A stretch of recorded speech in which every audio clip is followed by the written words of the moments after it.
Good morning, Emerson. Today is Tuesday, February 25th. After weeks of protest and rebellion, the people of Ukraine have something to rejoice about. And our fashion correspondent Lauren Fox took to the streets of Boston and finally answered the question that's been on all of our minds. Should Mike bring back the beard?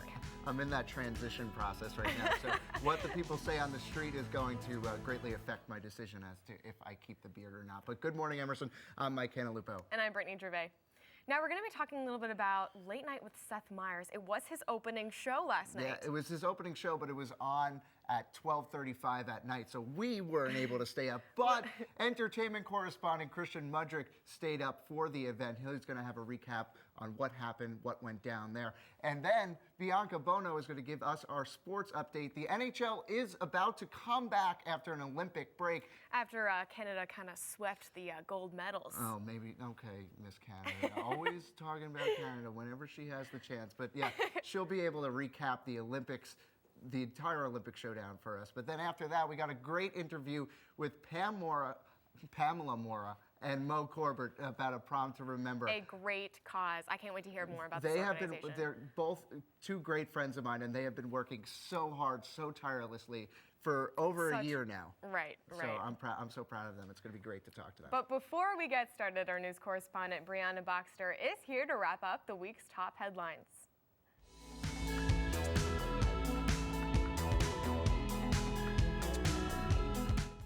Good morning. The world has turned its attention to Ukraine as the country begins to reform. Ukraine's new government issued an arrest warrant for its ousted president, Viktor Yanukovych. He is wanted for mass murder and is being held responsible for the deaths of civilians by riot police during recent protests. The uproar against the current government started in November when Yanukovych turned down an economic deal with the European Union to negotiate with Russia. Now the country is facing an identity crisis as its new government is forced to choose between the EU and Russia. In the meantime, the parliament has called for a presidential election on May 25th, so potential candidates are being encouraged to begin campaigning. Meanwhile, the country mourns the loss of many peaceful protesters. There is a major safety issue occurring in the U.S. and the South is finally doing something about it. In Austin, Texas, police are cracking down on jaywalking. Austin Police Chief Art Acevedo explains why a woman who seemed to be innocently jogging across the street was arrested. At some point, she knows it's a cop. The cop asked her a lawful question that she is lawfully required to answer, and she didn't. That's why she went to jail.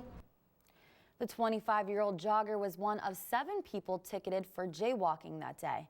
But in this case, she didn't identify herself when asked by the police. So the woman was arrested in the middle of the day on a street corner. It drew attention from bypassers who filmed the incident. Officers from the APD say jaywalking is a major problem in that area and that the crackdown will last for several more weeks. But judging by the media uproar, the APD has proven its point. And if you're watching this, chances are you own at least one Apple product. But do you know how secure your private information is on that product? Apple announced it has created a fix for a major security flaw in Apple devices. The very unpublicized flaw could allow hackers to access emails, messages, and personal banking information. Experts say the patch for the iOS devices will prevent a middleman from having that access. The patch fixes the issue in the most recent software available for iPhones, iPads, and iPod Touches. A fix is not yet available for the OS X software, the operating system for Apple computers, but it is available for mobile products. So if you have an iPhone, iPad, or an iPad Touch, be sure to upgrade to the new version. And a Girl Scout in California proved that marijuana has a direct effect on the economy by selling cookies outside of a medical marijuana dispensary. 13-year-old Danielle Lee towed her boxes of Thin Mint tagalongs and shortbread cookies to a dispensary called the Green Cross. The dispensary says she sold at least 117 boxes in 2 hours and is calling the dispensary is calling the partnership a classic community effort between a local business and an American institution. That is a new way to look at things, but how does this American institution feel about it? The headquarters of Girl Scouts of the USA says the Girl Scout cookie program is girl-run. Local councils make all decisions on how the cookie program is run. So, in California, the partnership appears to be okay with local councils, which means cookie sales will be very high. That's all the news I have. Back to you guys on the couch. That is the wildest story I have ever heard. Now, she may be the smartest girl in the world, but in states like Colorado, where marijuana is legal, are local councils encouraging Girl Scouts to be selling their cookies outside these dispensaries? Why not? Well, ironically, in Colorado, they're actually discouraging girls, saying that it's inappropriate to sell them out there. So I guess they draw the line at Girl Scout cookies. Maybe a little inappropriate. Girl Scouts and weed, it's perfect. What a combination. We got our first taste of sunshine in 2014 this weekend, but the girl who always brings a ray of sunshine into this studio is Madeline Avery. Maddie, take it away.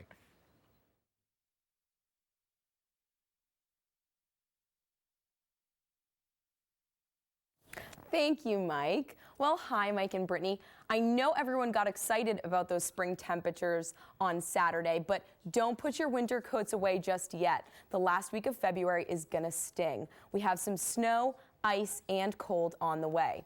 Today we'll see a high of 29 and wind speeds up to 15 miles per hour. Because of that wind, the feels like temperature today is around -to 0 degrees, so please watch out for that. Tonight is looking cold and unforgiving as well, with the temperature at just 18 degrees and wind speeds of almost 20 miles per hour. Tomorrow, we will see some snow. This is part of an air mass that is traveling up the East Coast. The snowfall should begin around midday, and we should have almost an inch by 7 p.m. The total expected snowfall is 2 to 3 inches. And our 5-day forecast is a lot of the same into the first few days of March, with Thursday being partly cloudy and a high of 30 degrees. Friday, we will see some sun, but the air outside will be cold and the high for the day will only get up to 25 degrees. Saturday, we're going to see our favorite thing, more snow, with a high of 34 degrees and possible snow showers throughout the day. If you're lucky enough to see some sun and warmth over spring break, please cherish it, because that is months away for us Bostonians. That's all the bad news I have for you. Back to you, Brittany and Mike. Months? Thank you, Madeline. No. And we're going to turn our attention back over to the Ukraine. Ukrainians woke up Saturday morning to reports that President Viktor Yanukovych had fled Kiev. Yeah. He was gone. He's now actually also wanted for mass murder after the innocent killings of so many innocent, peaceful protesters. Now, check out this. There's a bit of a celebration that happened at the secretive presidential palace that Yanukovych fled. Right. These are Ukrainian rebels and just citizens, really. I don't want to say rebels because they're citizens. And they're here and they're really just celebrating a historic, I guess, feat for them. You know. Thousands of protesters just stormed his estate. They looked at his manicured lawns, his expensive golf courses, and other parts of his luxurious estate. Some protesters stole a couple golf balls and played a few rounds. Yeah, you think about what this person had in his secretive, totally off to, unseen by the public, totally not allowed to see it, but they came in and there was no security, but there was a golf course, there was a zoo full of ostriches and deer, which I don't really understand why deer was the cool thing to pick in a zoo, but maybe in the Ukraine that's cool. I'm not really sure. But then also on top of that, he had a lavish amount of wine, Gold everywhere. Yeah, gold-plated golf clubs, gold-plated toilets. But people who stormed this place, who were living in such a disastrous economy, seeing all of this wealth. Right. This is the way, they saw the way that they've been living for how many years, yet Yanukovych was living this way with such lavish lifestyles. Now, it's reported that Yanukovych fled because on Friday, lawmakers gave most of his power away back to the government. Right. It's interesting because, like, the day before, he said, oh, there's no way I'm leaving, but you know what? Now he's gone. He's gone. You take a look at it, but also the good thing I want to report on before we go to commercial is that they didn't steal, and the rebels haven't been stealing anything out of the estate because Right. they say that Yanukovych stole so much from them that they don't want to be stoop that low, which Right. is really, really great. Right, now we're going to take a quick break. But when we come back, Pamela, Mora, and Maureen Corbett are here to tell us a little bit about a prom to remember. Can't wait. Stay tuned.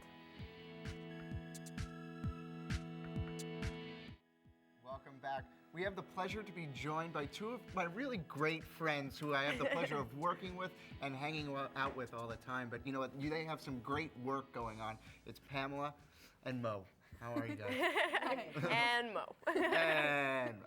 Thank you so much for having us on here. We're so happy to be here. Absolutely. Can you tell us a little bit about A Prom to Remember and what you guys are trying to accomplish with it? Sure. So, A Prom to Remember is a national organization that puts on an all-expense-paid prom for children with cancer. So what we're doing is we wanted to bring it to the Boston area. So this will be the first prom in all of the Northeast of its kind to exist, and it'll be happening June 6th at the Ritz-Carlton. Wow. Now, who came up with this idea? Well, it was started, this chapter was started by me, but do you want to explain a little bit about the national headquarters?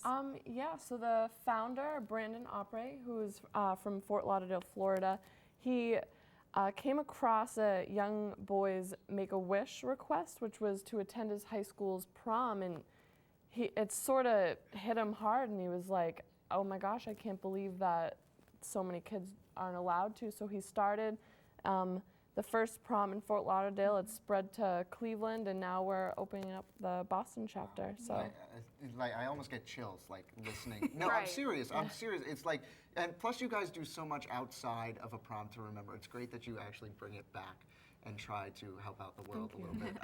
But the Ritz-Carlton.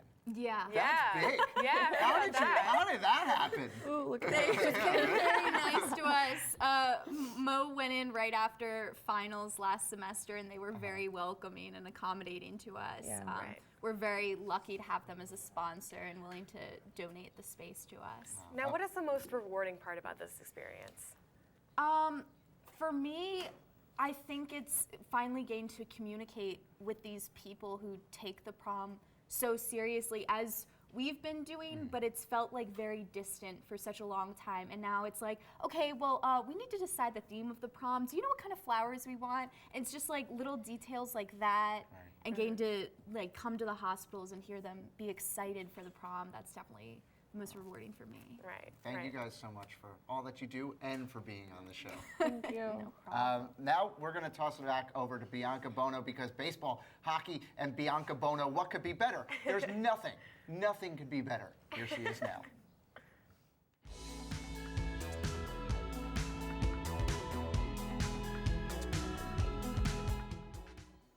Rain has delayed the Daytona 500 many times in the past, and this year was no exception. The biggest race in the sport of NASCAR was on Sunday, and after a 6-hour and 22-minute rain delay, Dale Earnhardt Jr. won for the second time. He came in second place in 4 of the last 6 500s and snapped a 55-game losing streak. During the insanely long rain delay, drivers took to Twitter, played basketball, and even went to grab some pizza. To fill the time, Fox Sports decided to replay last year's race. Bad decision. Everyone watching thought it was live and that Jimmy Johnson had won again. Johnson tweeted, "I hear I won the Daytona 500." Anyways, Dale Earnhardt Jr., congrats on the big win.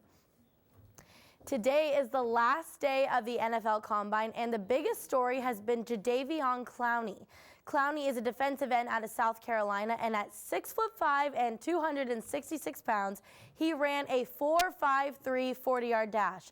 That's better than most of the wide receivers. In other news out of the Combine, former Kent State running back Dry Archer ran a 4.26 40, the second fastest time ever. Michael Sam's results were average, but his press conference was perfect. He impressed coaches and reporters with his down-to-earth attitude and his clear focus on football, not his sexual orientation. Major League Baseball has had a busy offseason. First video review, and as of yesterday, a new rule is in place for the upcoming season. Home plate collisions are now banned. The new rule states that runners cannot lower their shoulder, push through to the plate with their hands, or deviate from the baseline in any way to initiate contact with the catcher.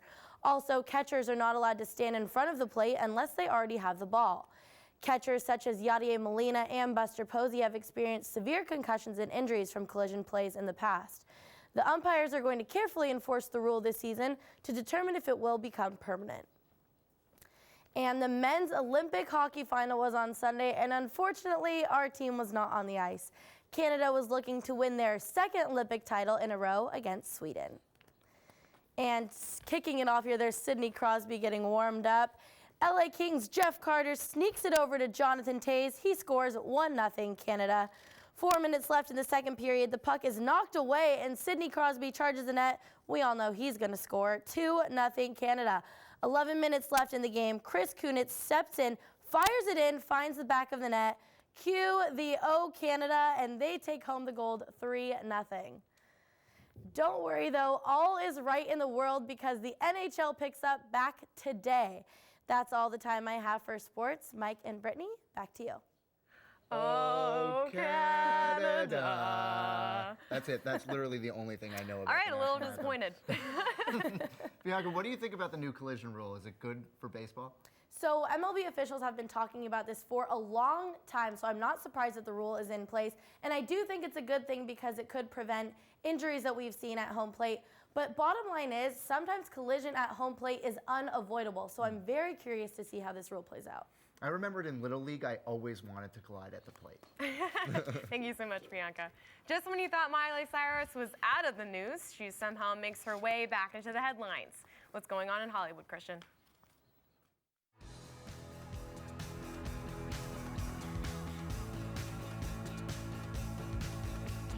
Thanks, guys. This weekend, Katy Perry kissed a girl and didn't like it. Guess who the girl was? None other than the incomparable Miley Cyrus. Miley was performing her hit single Adore You during her Los Angeles Staples Center stop on her Bangers tour when she climbed down off of stage, approached the front row where Perry had been standing, and kissed Perry. Perry swiftly pulled away from Cyrus, who looked shocked that the I Kissed a Girl pop star had just rejected her. This wasn't the first time Cyrus had shown strange sexual admiration for Perry. In fact, Cyrus has tweeted about a dream she had involving Katy Perry and her having a good time. Speaking of a good time, last night was the premiere of Late Night with Seth Meyers, and it was so-so. Meyers took over Jimmy Fallon's position when Fallon announced that he'd be moving to The Tonight Show. Meyers' first night was iffy because a lot of his audience expected a laugh-out-loud whirlwind similar to his work on SNL, or at least a new format for the show itself, but received recycled jokes and self-deprecation. Meyers' monologue was definitely sharp and witty, but so far it doesn't look like Meyers will be making any drastic changes to the show. NBC has announced that they will be releasing a final miniseries season for their 2006 to 2010 sci-fi fan favorite, Heroes. Series creator Tom Kring has signed on to the project with NBC for a 13-episode season. There will be a short digital series online to introduce new characters and plots to the series and is set to release sometime in 2015. NBC Entertainment President Jennifer Salk says that some of the original cast will be returning, but both Hayden Panettiere and Zachary Quinto, the ones we actually care about, are actually tied up with other, possibly better projects. As if the world needs another crime drama, NBC is here to deliver one that is from the block. That's right, in NBC's new cop drama, Shades of Blue, the main character Harley McCord will be portrayed by Jennifer Lopez. Apparently, J-Lo will play and executive produce the new hour-long drama, and NBC has already ordered 13 episodes for a swiftly approaching 2015 debut. Lopez will play a single mother recruited by the FBI to work undercover in a special anti-corruption task force. The show will trace the journey of a strong-willed woman fighting the external and internal corruption of the Bureau, all while trying to maintain a healthy life for her daughter.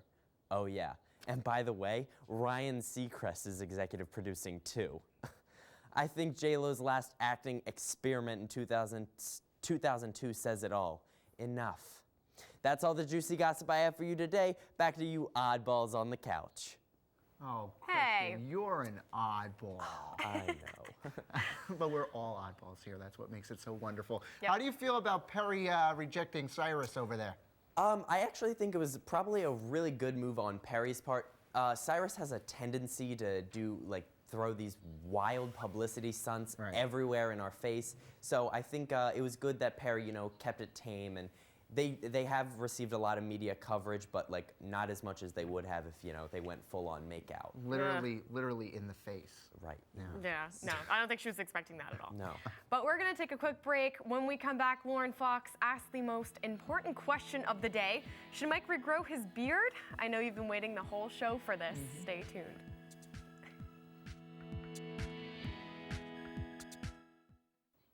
Now, personally, I'm a fan of the facial hair in a guy, but some people prefer a more clean-shaven look. To shave or not to shave? Well, our fashion correspondent, Lauren Fox, tried to answer that question. She even asked me on the street about it. Things got a little hairy. We've experienced all sorts of weather in the past few weeks, from snow to wind to rain. I went out on the streets to investigate a trend that has taken over the male population: beards. Is it a fashion statement, or does it really help guys keep warm? Let's take a look. I'm here on the streets of Boston doing some investigative reporting on the beard trend. Is it a fashion statement or a way to keep warm? I'm gonna go ask some men and find out. Do you say that your beard is more of a fashion statement or a way to keep warm? I don't really do it to keep warm. I just figured I'd grow it out until it doesn't look good. Mostly a fashion statement because I'm still pretty freezing right now, so. Yeah. How have the ladies been responding to the beard? My girlfriend really likes it. My girlfriend, she says she likes it. I don't think she actually does, though. Sometimes they give me change on the street. They think I'm homeless, so that's good. Now that we've heard some of the reasons behind the beards, let's ask the ladies. So how do you feel about beards on a man? I am not a fan of beards. I do not like them really at all. I think that stubble is really cute. In moderation, not Santa Claus, but a little scruff is okay and attractive. All right, so we have our host, Mike Metcalf, right here. And would you say beard or no beard for him? Beard. No beard. Beard. Beard. Wow, what a surprise. Can I ask why? He looks like he's 24 here. He looks like he's 15 here. 15. Thank you so much. How did this happen? I walk around Beard and or I no see, beard? well, for me it's beard. For the producers, it's no beard. But this, all the way, every day. Look at me. Look at the confined jawline. This is nothing. I look like a 19-year-old boy here. There, I look like a man. We came to the conclusion that beards in moderation are very popular amongst the ladies. And the votes for Mike are in, 2 for no beard and only 1 for beard. And Mike, apparently you look like a 15-year-old without the beard, so you might want to grow that back in. Thank you for watching. Of course I'm going to grow it back in now. Like, I have absolutely no choice. I don't want to be a 15-year-old. Oh yeah, sorry about that. So we went out on the streets thinking that the beard trend might be more than a fashion statement. Guess not. But as it turns out, we were wrong. To make up for that, we are here in studio with some fashionable weatherproof accessories. Okay. I'm so excited to start talking about these hunter boots. I know, hunter boots, very in style right now. These ones are super durable, really goes with that sporty look or a casual look. I'm a fan of a bold color like red or purple. I know that hunter boots are very expensive boots, but is the quality really worth the price, or is it just that hunter name that makes the price? Honestly, I think the quality is amazing, but you know, I'm a fan of a bargain. I got these lace pattern boots for only $20 at Marshall's. 20 bucks? See, and I would never be able to tell on the street if somebody's wearing $200 boots or $20 boots. These boots look great. If you had told me those were the really expensive ones, I would have believed you. Yeah, that's the beauty of it. I mean, it's all about personal preference and comfort level. So you wear these boots often? Are these your go-to rain boots? Oh, totally, yeah. But my favorite part about this is the fact that you were able to pair, rain boots with something like a jacket to make style up your outfit a little bit. Exactly. So we have the weatherproof, waterproof jacket over here. It has the hood, the rainproof material, The dependable jacket. Exactly. And you got to protect that hair, I know that I do. I know. All of this stuff over here. Mike too. It's like a nice little contrast. It adds a pop of flavor. I like those. But how Exactly. about over here? It looks like more of a formal look. Yeah, exactly. We got the poncho over here, which is a huge high fashion trend right now. I've never seen a wool poncho before. Usually they're like rain ponchos, but I didn't know. Exactly. You Yeah. might want to get like a trench kind of material going on for the rain, but yeah, this is a huge trend right now. Seen it on the runways with Ralph Lauren. Right. How about this hat? The I like wide it. brim, it's sure to keep the rain out of your Which face. way does it go? This way? Oh yeah, I mean, There we go. Right? Yeah. Yeah, It takes looks a good. lot. You just need the ponchos now. it's not a fedora though. I had to build up the courage to put this on and ruin my hair, but that's it. That's all the time we have for today's show. Thanks to Lauren for being on, but she's going to be back on Thursday because it's our Oscars special, and we got to learn how to get dressed the best we can. So that's it. Thanks for watching.